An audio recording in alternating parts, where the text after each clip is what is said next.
It's no secret that Porsche's SUVs have been quietly underwriting the automaker's more enthusiast-focused cars for some time now. Models like the Cayenne and Macan have found a healthy audience of drivers who want the driving experience and the badge of a Porsche, but need more practicality than from, say, a Cayman. If you ask me, the sweet spot in the range is this, the new Macan S. In this latest generation, it dumps the twin-turbo of the old car, replacing it with a 3-litre V6 with a single turbocharger. Despite half the turbos, it gets more power, 348 horsepower and 352 pound-foot of torque, all wrapped up in a compact SUV that, to my eyes, looks pretty darn good. There are some compromises for that Porsche styling, of course, most noticeable at the rear, where the curvaceous roofline eats into cargo space. Rear headroom isn't as plentiful as in some rival crossovers either. I think you'll consider those compromises worth it when you're behind the wheel. Now, I'm not going to say that the Macan S drives just like a Cayman coupe, but it's certainly one of the more interesting and more enjoyable and rewarding compact crossover SUV experiences that I've had for some time. Porsche's combination of that punchy engine and really beautifully set up chassis means that this is just a really rewarding car to be at the wheel of.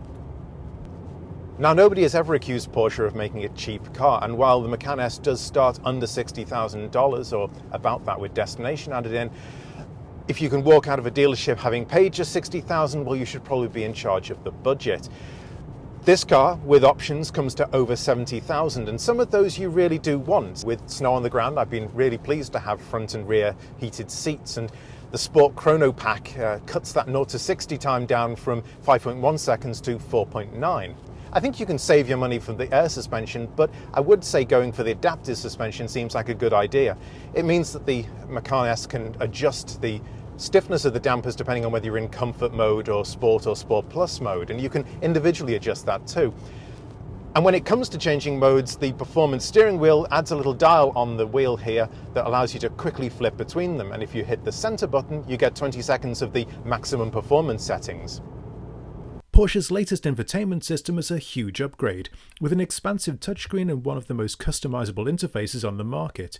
It looks a little complex at first, but you can pull your most commonly used features as widgets to the home screen. Otherwise, there are a whole lot of buttons here, and while most of them feel decent, it can be overwhelming when you're also trying to focus on driving. It's interesting times in Macan world. In the next few years, we're going to see an electrified option. At the moment, that just underscores the fact that there's no hybrid in the range. And in fact, if you're looking for a car with decent fuel economy, this might not be the one. The official combined is 20 mpg, and if you're lucky, it might get 18, and that's assuming you don't drive it like you're really going to want to drive it. There's really a whole lot to like about the Macan S.